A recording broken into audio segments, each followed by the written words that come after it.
And welcome back to my film and TV channel. You're all staying safe and well. We've got a Channel 5 series to have a look at that's been showing over 4 consecutive nights. And Channel 5, yeah, a bit hit and miss. More miss than hit for me with Channel 5 drama. But let's have a look at this one anyway, see what I thought and what other people thought as well. It's not just about what I think. And it's called The Cuckoo. Please, if you're new to the channel, push that subscribe button, push the bell notifications. Great to have you on board. Everything film and TV, series reviews like this, film reviews, information blogs, lots of different things. Check out the hundreds and into the thousands of items on the channel, the videos on there.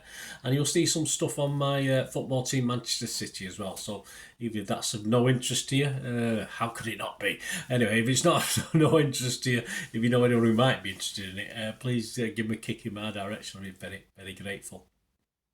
But it's TV today, and it started on Monday the 8th of April and finished on Thursday the 11th of April. So you didn't have a lot. I couldn't binge watch it. I couldn't go on My5 and watch all 4 episodes, but you can now because it's finished. So I'm recording this as at the 12th of April 2024. So check it if you fancy it. Check it out. Will I put you off? Well, I'll be honest. I'll be honest about it. This is directed by Brian O'Malley. As I said, just 4 episodes, by about obviously 42, 44 minutes. For the cuts, it says 60 minutes on My5. Don't be fooled by that because you get the adverts as well. Directed by Brian O'Malley. Written by David Turpin. Yes, a bit of robbery there, wasn't there? No, apologies.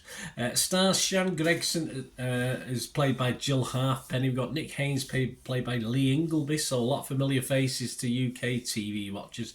Jessica Haynes, Claire Goose. Alice Haynes by Freya Hannah Mills. Aunt Faye by Marjorie Yates. Audrey by Emily Healy. And Sandra by Maeve Fitzgerald. And what's it about? Well, a family's desire for a fresh start unravels. It's bound to, isn't it? When their lodger's true identity is revealed, sparking a perilous journey to uncover dark family secrets and the cost of maternal love. Of course it is. Right, my thoughts. There was a very limited wardrobe budget for this. I think 2 or 3 of the leads wore the same gear almost, or they've got multiple pairs of jeans and jumpers anyway. But and the fact that I noticed this doesn't bode well. Doesn't bode well for the series because these sort of things don't really bother me usually. Also, we've got one of the main protagonists playing someone who's probably would be in real life based on the plot, a lot younger, and she does it well, don't get me wrong, but it just sort of ruined it for me. Now, these things don't bother me normally, so if I'm looking for things to be critical in the sort of presentation, if you like, and continuity, then obviously there is problems with this. The setup is very basic. Unhappy family, a spoilt teen that is still the apple of her dad's eye, of course, but treats her mum like shit. Simple as that. And a total stranger who very quickly disrupts even more this struggling family dynamic. And of course, she has an ulterior motive. We know that. We learn that very quickly, as you'd expect. And no great shock for what that ulterior motive is by partway through episode 2. Although we then also know that it's not going to be as obvious as it first seems, and on all there's a further twist. It's not really a surprise when we get to it at the end. Actor Lee Ingleby, well, he's not one of my favourites. Lee's alright, but I've seen him a few times now and he isn't.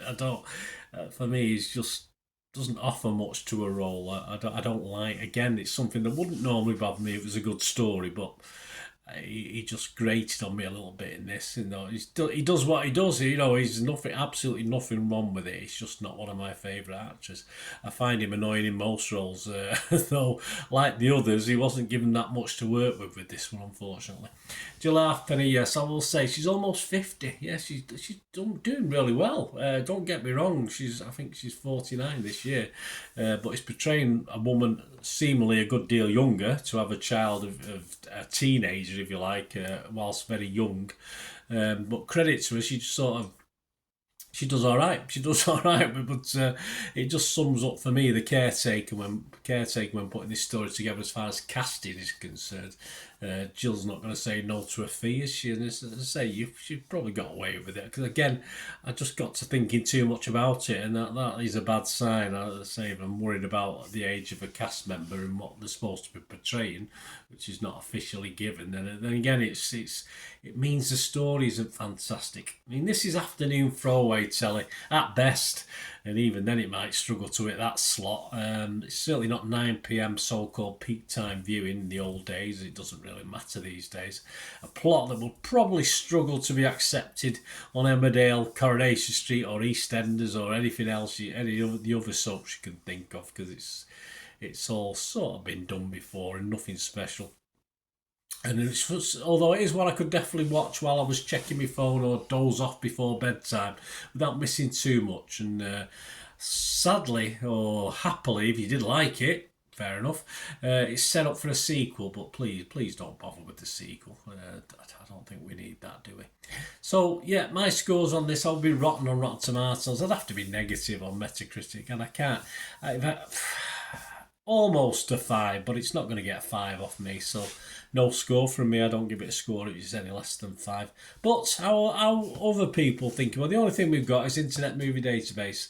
When I went on a couple of days ago, 60 odd people had scored it, and it was getting about 6.4 out of 10, which is, all right, surprised me. But 123 now, it's almost double the number of people that have watched it, and it's dropped down to 5.8 now. So I can imagine that coming down even further as more people, because you know me, the first scores on Internet Movie Database are put on by the cast and crew of these things, aren't they? But of course, as time goes by, more viewers get the opportunity to put their views.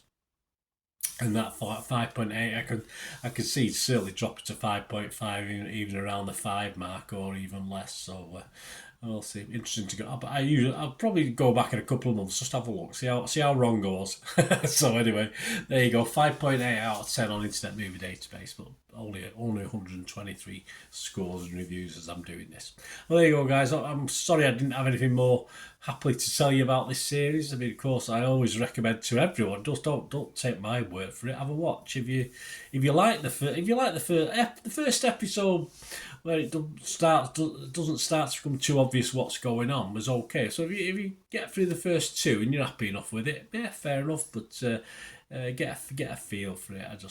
There's a lot better stories out there that aren't being made into series, and sadly this got through the net, didn't it? Anyway, let me know what you think, guys. Great to hear from you. Till we meet again. That's one thing, don't I? Please stay safe, everyone. Bye for now.